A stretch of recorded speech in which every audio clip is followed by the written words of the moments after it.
Welcome to the Business Information Buffet podcast brought to you by the Minority Business Development Agency.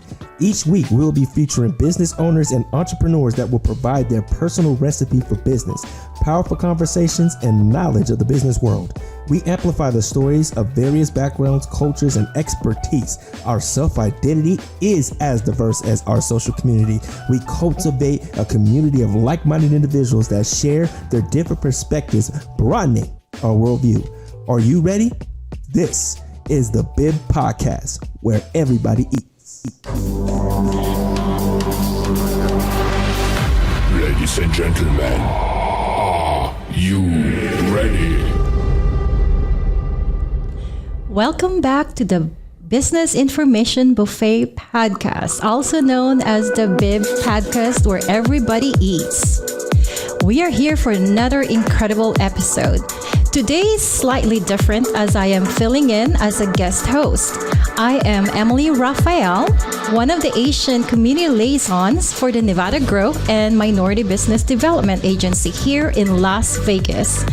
And it is my first time guest hosting, so please bear with me. We have so much to talk about with our special guest today. So without any further ado, let me introduce you to our special guest. He was born where the popular BTS group is from, Seoul, Korea. At the age of 6, his family moved to Guam and he lived there for about 10 years before moving here to Las Vegas, and he has lived here since. He has been working in web development for over 10 years, specializing in e-commerce and marketing websites. Now, he creates websites for clients ranging from small businesses to Emmy Award-winning companies. In his spare time, he likes to take photos and attend music festivals with his girlfriend. Everyone, the founder of Studio Kanvas, Ben Kane.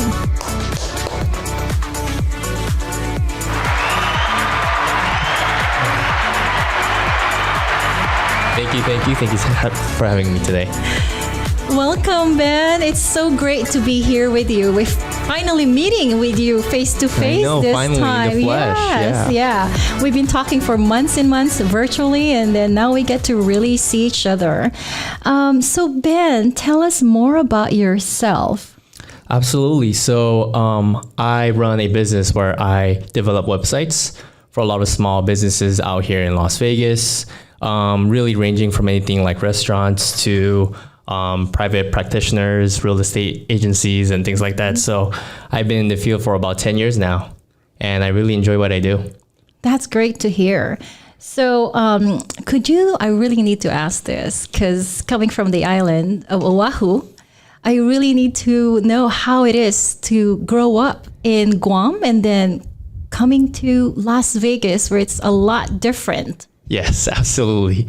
One thing for sure is the weather is very different because I was very used to like the tropical side, living in Guam. Anywhere that you live in Guam, like the beach is only 5 minutes away. It's a very, very small island. So I loved growing up over there, going to the beach, doing a lot of nature stuff and things like that. But then it's a very small place. So once you're, hit your adult life, there's not too much to do in terms of like pursuing your careers and things like that. So my brother, he had the opportunity to move out here to Las Vegas. So he came here first. And then eventually my whole family, my mom and my dad and myself, we moved to Las Vegas, and we've been here for about 15 years now. And we just really like it here a lot. Oh, yeah. That was really hard for me. My first summer here in Las Vegas. Oh, yeah. It was like scorching hot. And I was like, do I really want to stay here? But I have nowhere to go because I was stuck here. It takes such a long time to get used to, and I gotta say, like when I was living in Guam, I never had to use like moisturizer or body lotion or anything like that because it's so humid. So when I first came out here, I'm like, wow, it's just so dry. I'm not used to this, But then now I actually prefer the dry, like like weather out here in comparison to like the humidity. So whenever I go to California or like go to Florida, I'm like, it's hot. I'm like sweaty everywhere, you know? It's funny you said that because the first time I went back to Hawaii, I was like, what is that? What am I feeling? It was sweaty. So I could definitely relate to that. So, and I was actually here for 3-year plan, and now it's 18 years living in Las Vegas. Wow. Yeah. So, well, anyways, you started web development 10 years ago. What made you decide to go into web development and design? Yeah, with design, I was always interested in design ever since I was a little kid. Like in my spare time, I always like to draw, kind of doodle and do things like that. I always lean on my creative side, for fun. And that kind of always carried on with me as I got older. When I got older, I definitely wanted to do something like in the arts area, anything related to design and art and things like that. So I actually majored in graphic design. The funny thing is, I never really worked as a graphic designer because my first job, once I graduated, I was a email developer, and my priority was to design a little bit and write some code. But at the time, I didn't really know how to write code. But it was great because my manager at the time, her name is Anne. She actually taught me for about a week to get me up to speed with all the basics. And once I got comfortable with that, slowly I went from email to actually creating my first web page, and then to creating my own website. And I've been self-taught since, but I've been really lucky to have a lot of support from the people around me, and I've just been doing that ever since. Just really always learning, because constantly in the technology field, you always have to learn because it's constantly shifting. Yeah, that's something that is true. So could you tell us what kind of programming languages do you normally use? Absolutely. So programming, specifically for programming languages, I like to use JavaScript and PHP. So for a lot of websites that I make for my clients, I use PHP. That's kind of been around. That's what powers this tool called WordPress. And I believe it's something like WordPress powers like 60% of the websites that you see on the web today. So it's still around. It's been around for a very long time, but it's constantly improving. So it's still a very good tool to use. In addition to that, I write with HTML, CSS, and I do a lot of my logic with JavaScript. So those are the tools that I basically use every single day. Oh, thank you for sharing that. One night I was in my hotel room. I love to travel. And I was watching this episode. It's International House Hunting. And there was this young man, very young, and he was looking to actually rent a place in Bali, Indonesia. And for a year. And I was like, wow, this young man is so young. So he used the terminology digital nomad. And I was like, ooh, I've never heard of that terminology before. And, I love to travel. I travel abroad, overseas. And really, I mean, if that digital nomad, I wish I'm in the tech, but I would have pursued that because I would really love to travel and live in different places around the globe and then be able to work remotely. So has that ever occurred to you? I mean, you're in the tech industry where you could actually work anywhere in the world. Yes.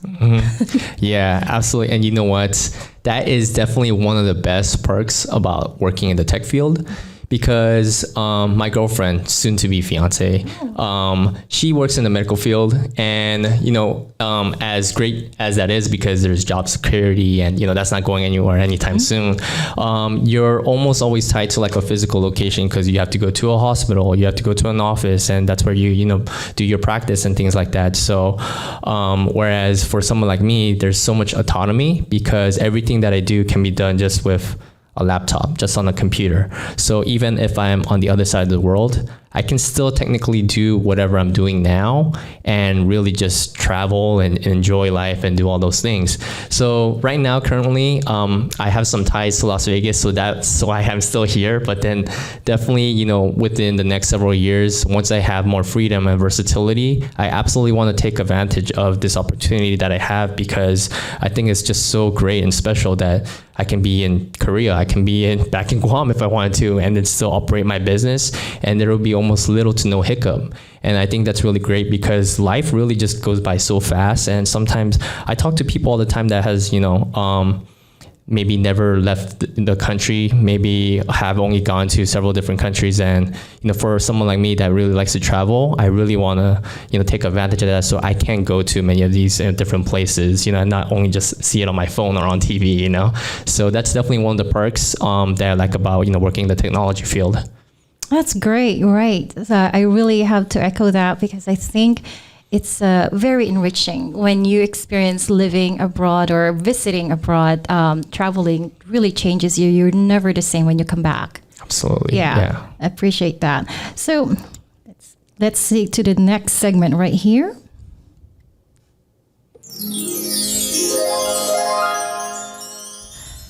Recipe versus the outcome. In this segment, we discuss your journey, how you planned the business, and what challenges you faced, how you were able to overcome it, and the outcome.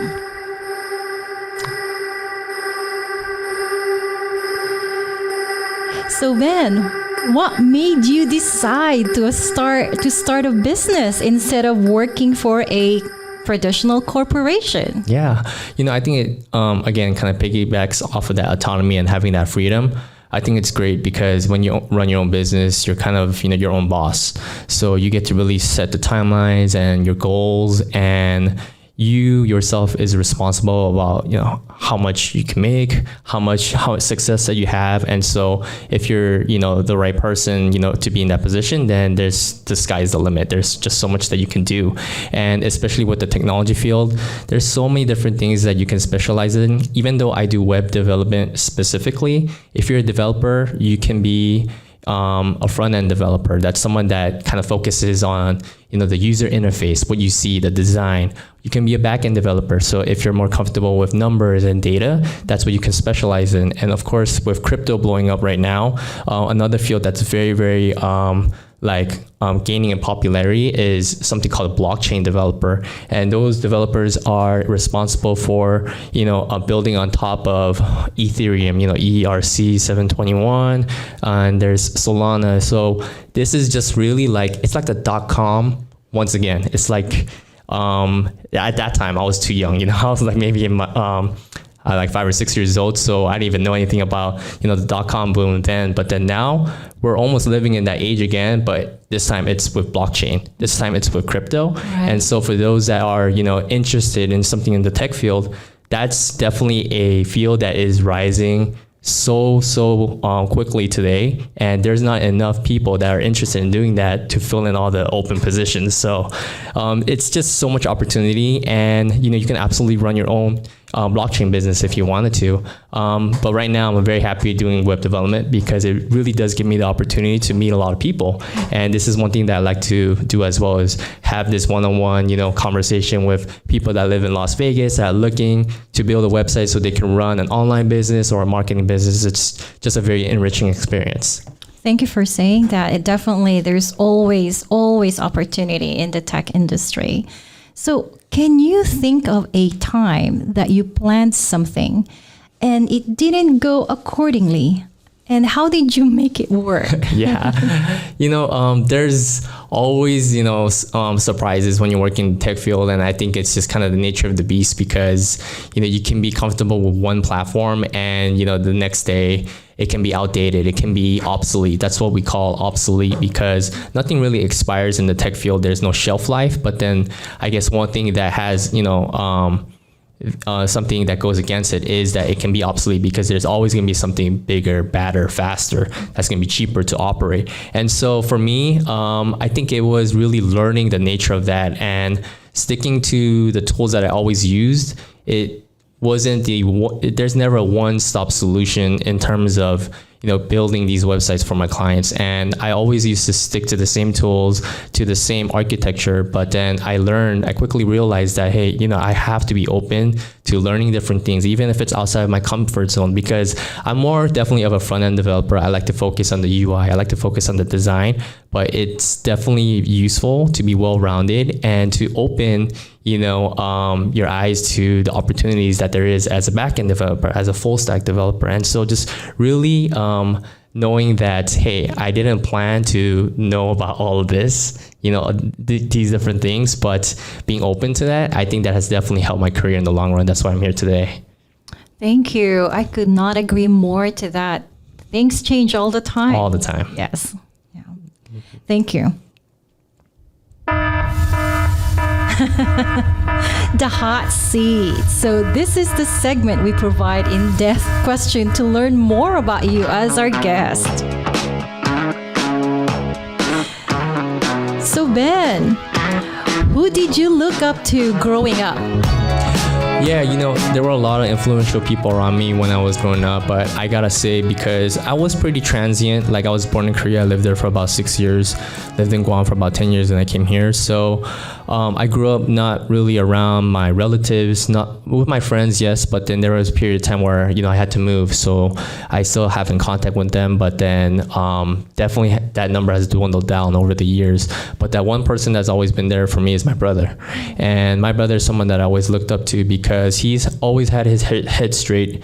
He was someone that I can rely on as a role model, even though things were going bad, within the household, financially, and, we went through some rough patches. My brother was always there, just not only as a support, as a role model, but also as a friend. And I think I'm really lucky to have that because, like you mentioned in the beginning, where I like to go to music festivals and do things like that, I'm hanging out with my brother at these events too, and we have a lot of common interests. And I feel very lucky to, have someone like him that I can call my brother.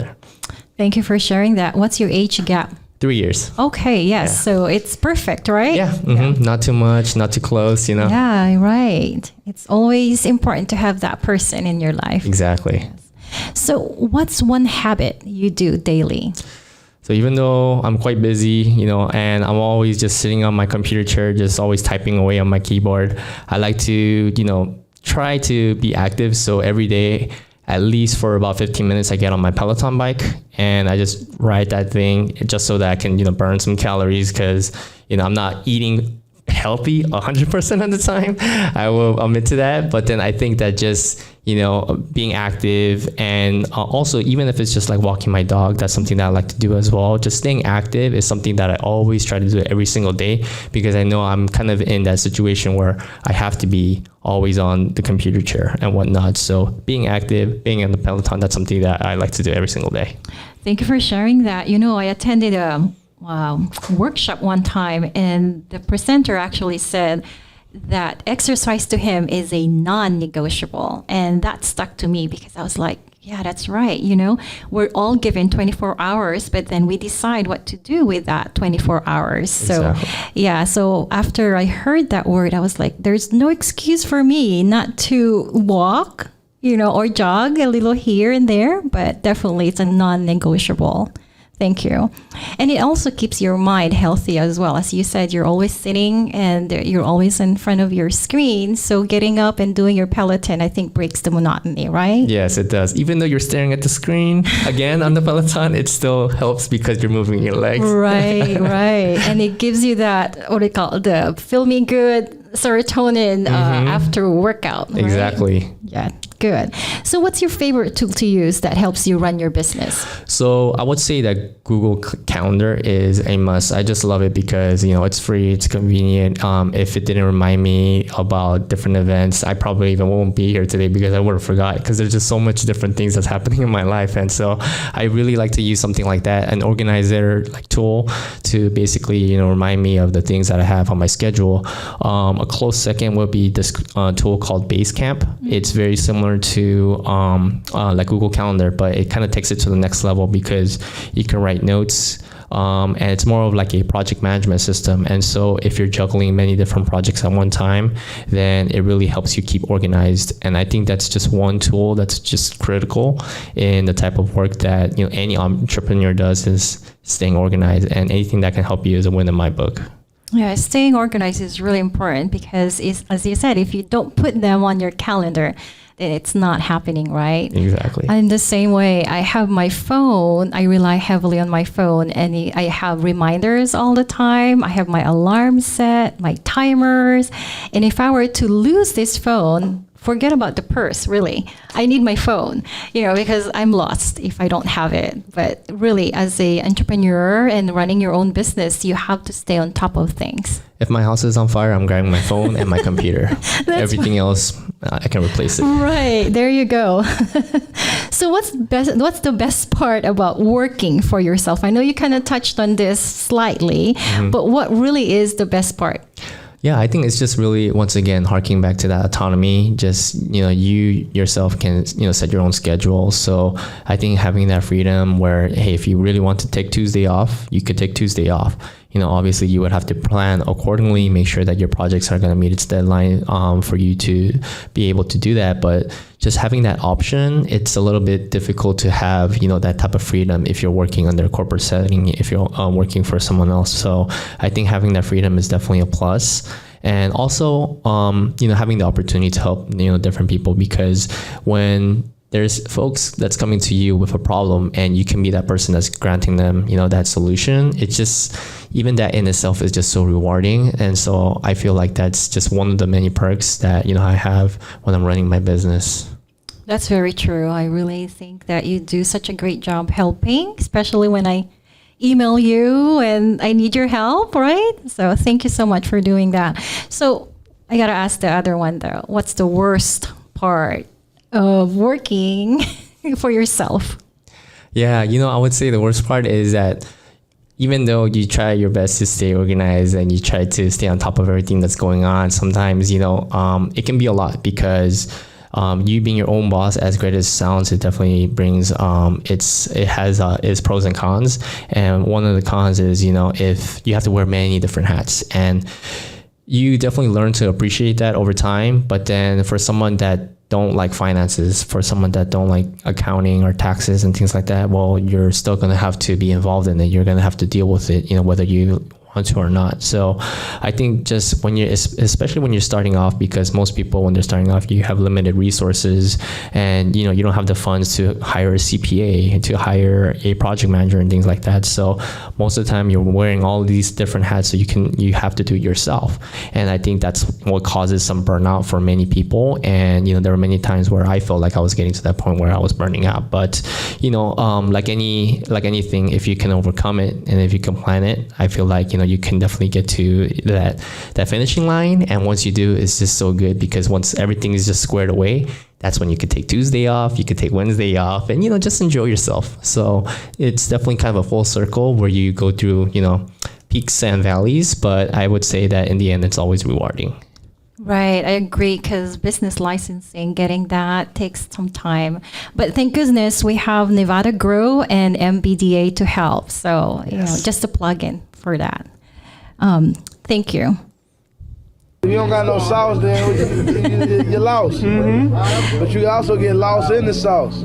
So we're about to talk about the sauce. This segment gives us more insight on our guests, where we ask, what is your special ingredients for your business? And tell us why nobody can actually replicate what you do. So Ben, tell us what makes Studio Kanvas a business nobody can duplicate what you do. Absolutely, yeah. So I would say that one thing that I have that I take pride in what I do is just, even though if you really think about it, there's so many different places where you can go get a website, you can build it your own, you can hire someone, you can outsource it.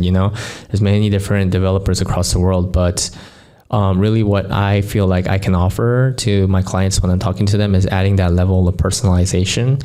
And whether that means, meeting them face to face, having these conversations, taking photography, and adding that layer of, their own business that someone from across the world can't do, even if you outsource their work to them, they can't, fly out here, talk to you face to face, take pictures for you, take videos for you, and things like that. Because when I do have these conversations, I go visit their business. I go to, their physical building. Like the other week, I was over at a barbershop because I'm making a website for my client that owns a barbershop, and just walking in there and just seeing the surroundings, seeing the clientele, seeing the customers, that type of information that you get when you're there, when you're actually there, is something that you use even more when you're trying to translate that into a website, into their business, because that's really what it's about. When these clients and these customers come to me and asking me, hey, they want a website, I don't want to just get a template, from a website that's a restaurant template or barbershop template. I want to actually take the time to know what their branding is, what the direction that they want to go in, and for me to have the opportunity to visit them, see what it's like, see what type of tools that they're using, see what type of customers that they're interacting with. I think that's very special because I can actually take that information and try to translate it onto the website. And I think the clients do appreciate that, because once again, it's so much harder to do that when you're just doing it from screen to screen. When you're there and you're breathing in the air and then you're seeing everything around you, then that's a whole different experience. And so I think that type of element that I can offer to my clients is something that kind of sets me aside from a lot of different companies. Wow, that's just beautiful. Oh my goodness, because we do know that the website is the marketing tool and promotion for the business. So I'm so happy to hear that you do provide that personalized, help and guidance that you give to your clients. But I gotta ask though, what's your secret ingredient?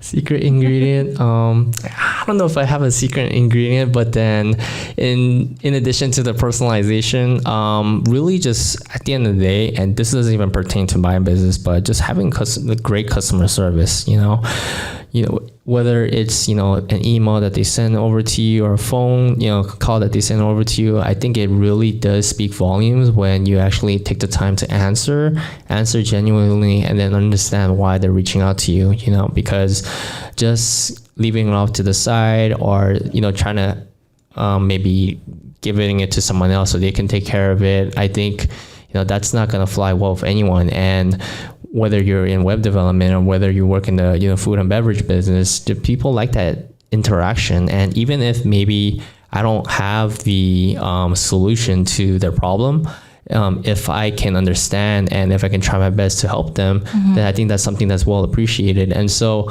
with that being said, something that I offer to all of my clients, whether they want a small, marketing website or a full-blown e-commerce website, I always give them 100% refund. Wow. That's guaranteed. If they're not satisfied with my work for whatever reason, and if I can't help them, and if they're not satisfied, I give them their money back, because at the end of the day, what I'm trying to do is just help other people and help people across the valley, because I know as a business owner myself how difficult it is to try to do things out here and run your own business. And so if I can't provide you that solution and this doesn't match what your requirements and expectations were, I want to give your money back, so that way you can find another person that may bring you to that point. And that's something that's in my contract, and I'm very transparent about it. If someone's not happy, then I have no problem giving their funds back. Good thing is that I haven't had that occur yet, so I think that's good.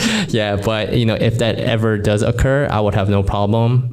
If I can't give them the solution that they're looking for. Wow, that just speaks volume of you guaranteeing your work. And I think a lot of your clients, with you not having to refund, they're very satisfied with your service developing, their websites.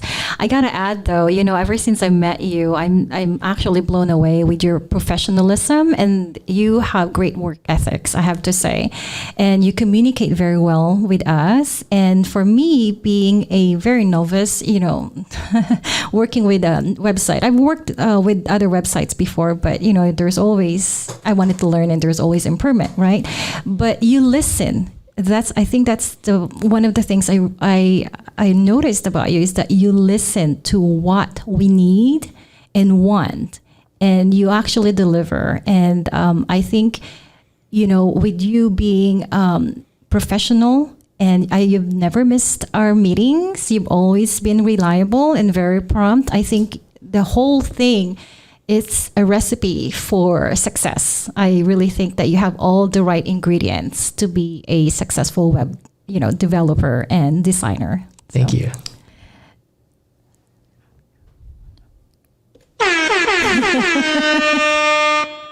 So we have come down to our happy hour. This segment is where the host and the guests give toast to your success. We ask what's going on and what's great and what's big. And Ben, everything that you shared with us is just awesome. Yeah. So, what is something that's going great for your business worth celebrating? Yeah, I mentioned this the other day, but really it's working with you and the whole staff at MV Grow. That's definitely one of the highlights of my, working on my business. Just really just surrounded by like-minded people that's, interested in entrepreneurship and business. It's just amazing because, prior to this, I've worked with business owners, but then they're very focused on the business that they're operating as they should. But with MV Grow, I think it's great because there's just a whole diverse mixture of different, business owners, whether they have their own, nail salon or if they have their own, fitness, business. So it's just great to be surrounded by different type of people that, want to focus on their business. And I would say a close second is launching my own app that's in the works. That's very soon. That's going to be released to the public. So that app is going to help a lot of retail shops, forward-facing retail shops really display their inventory. And I want to make this like a turnkey solution for these business owners to really provide a very clear way for their business to basically showcase what type of inventory, products, and services that they have. So that's in the works. That should be released to the public very, very soon. I would say within the next month or so. So I'm very excited about that. We're looking forward to that. So before anything else, I would like to part with a gift from the Bib podcast. Cool. Awesome. Thank you. Right. And Ben, you know what? We have a toast right here. And I just want to say, you know what? I wish you the best success personally and professionally. And I also wish you the never-ending growth for your business and, of course, prosperity.